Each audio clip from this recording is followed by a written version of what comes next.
Hello everybody and welcome back to our channel. Two Brothers Outdoors.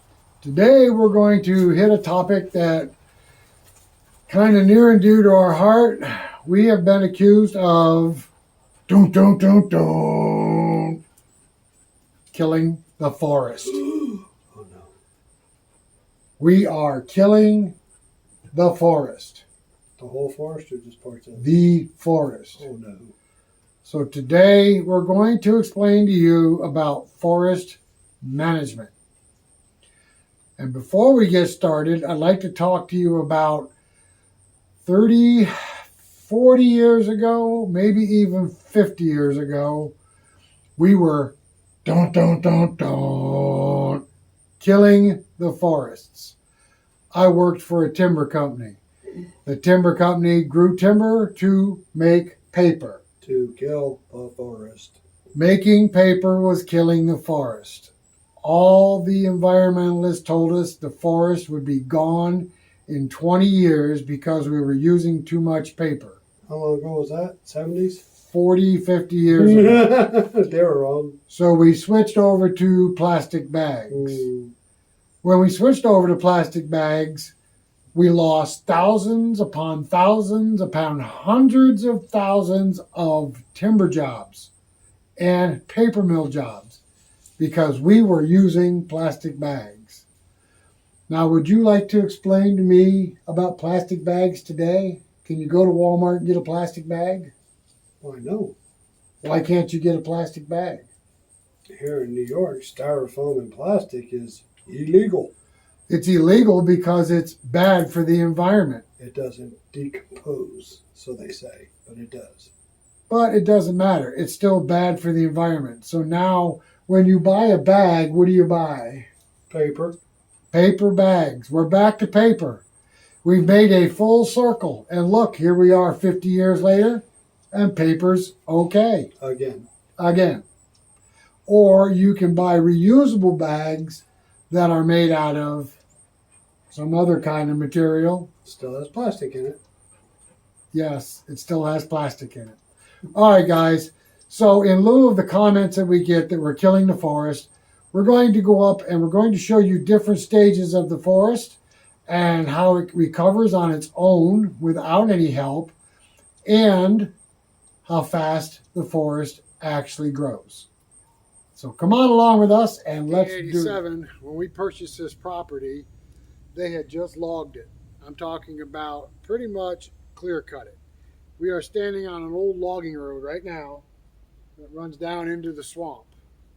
1987 was 37 years ago, 5 years ago, 6. 36, yeah. 30-something years ago, this property was logged heavily.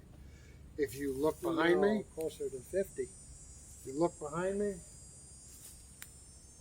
the forest is back. And I'll guarantee you, when I bought this property, I did not plant these trees. These trees all grew on their own without absolutely any help whatsoever. Well, they had help from critters.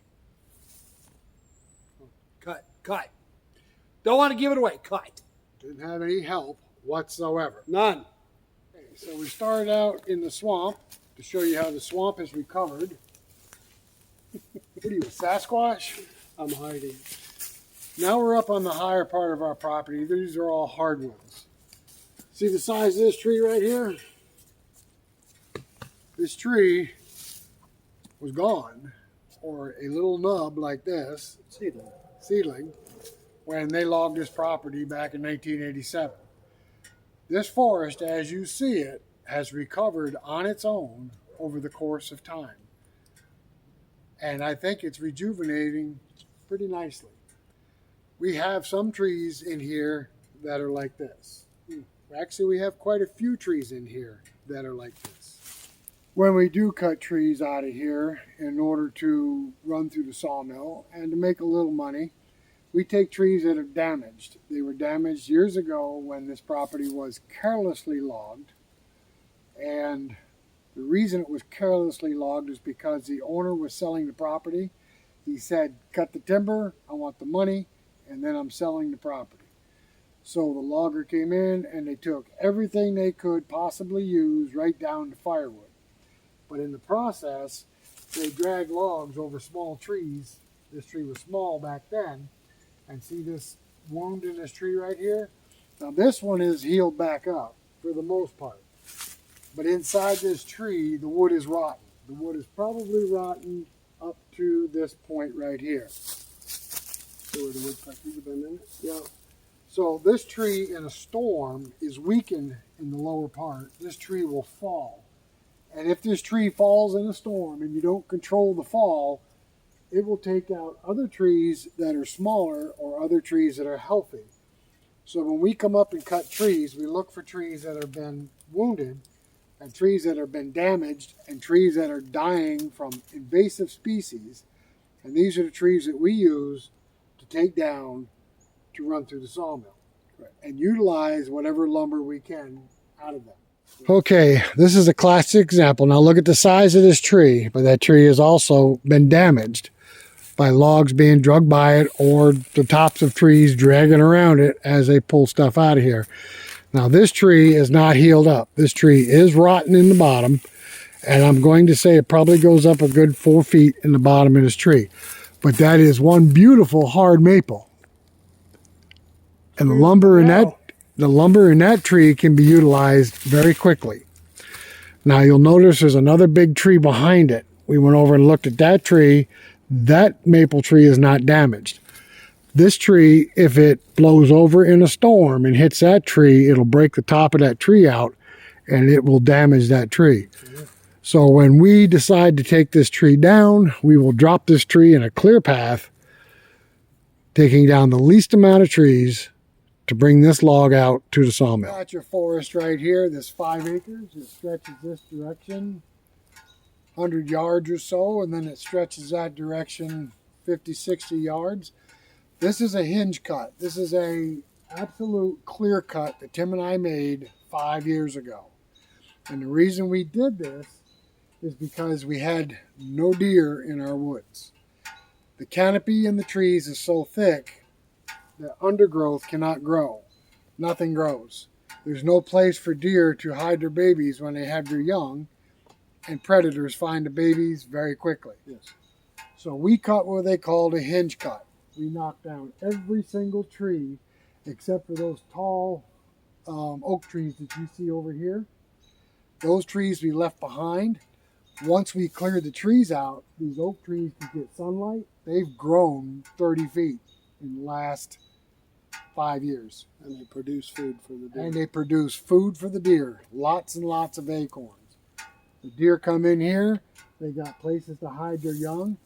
This timber that you see growing over here, these smaller trees, that's called second growth. After you log the property, if you clear cut it, you get first growth, which is this stuff right here. Might even be briars, which also produce berries. You'll get small trees, and then you get second growth, and that's those trees over there that are now 20 feet tall. Those trees were not there 5 years ago. No. They were gone. Look like this right here.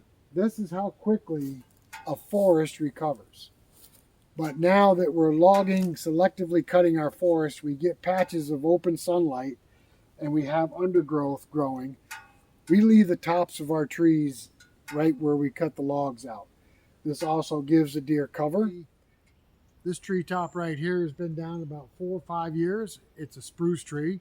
It's already started to rot. When it rots like this, it gets bugs in there like grubs and beetles and all kinds of stuff. And that provides food for other wildlife like fishers, raccoons, weasels, bears. They all dig through these logs to get these bugs out of here. And underneath these old rotten logs, it provides a place for salamanders and other amphibians to hide and to live. Wildlife abounds.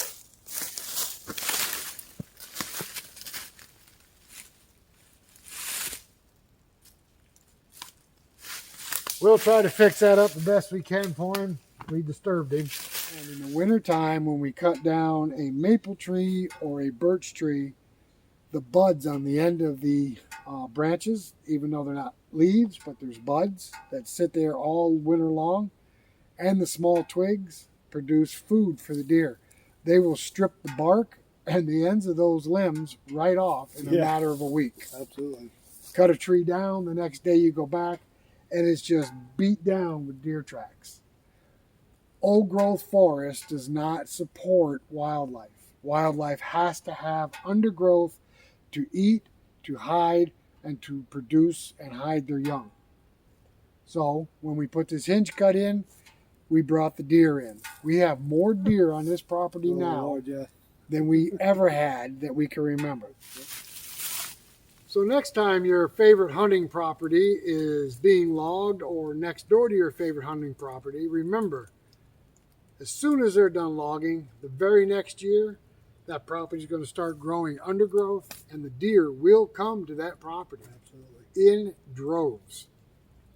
Not just deer, all kinds of wildlife. All kinds of wildlife. Now, you want to accuse somebody of killing the forest? I will show you how to kill a forest. Come with us. It is estimated over 25,000 square miles of parking lot exist in the United States, and the majority of it is unused. Parking lots kill forests. This is a solar field. According to the Department of Energy, 5 million acres have been cleared of forest land to install solar panels. They claim that solar panels will reduce emissions more than the forest can. But do the solar panels produce oxygen? No, but forests do. All right, guys, even though we are not scientists, it is my opinion, in the name of saving the planet, we are utilizing forest land, just flat, clear cutting it for solar panels. We are using up farmland to put in solar panels. Farmland disappearing, they're the ones that grow our food. It's not real smart in my book, but it's happening. To clear a forest to put solar panels in, to me, that's insane. Once you lay down pavement in a parking lot, that forest is gone forever. Yep. I don't understand why when you have big warehouses or big stores, they can't leave green space in areas around the parking lots. I've seen it. I've seen big box stores that left 100 by 100 foot squares in the parking lot with full-size trees growing, green space. And it looks pretty nice. But right now, in the name of progress, we lay down the pavement, we build the warehouse, we build the store. That forest land is gone. You will take it back over, by the way. It will. Well, it doesn't take long for nature to take over something that man has built. Correct. But what I'm trying to make the point of is we're being accused of killing the forest. We're not killing the forest. We are managing our forest. Our forest will be as strong as ever 30 years from now. When we are gone, our forest will be in good shape. We are not killing our forest. Anything you want to add to that? No. Give us a thumbs up. Subscribe to our channel. Notifications bell. Don't miss any of our future videos. If you do, we got a playlist. Just go back and play the playlist. All right, guys. Thanks for coming along with us. And we hope this quells some of the issues that people have thinking that we're killing the forest. We are not killing the forest. We are managing the forest. Until the next one, we will catch you later. Bye-bye now.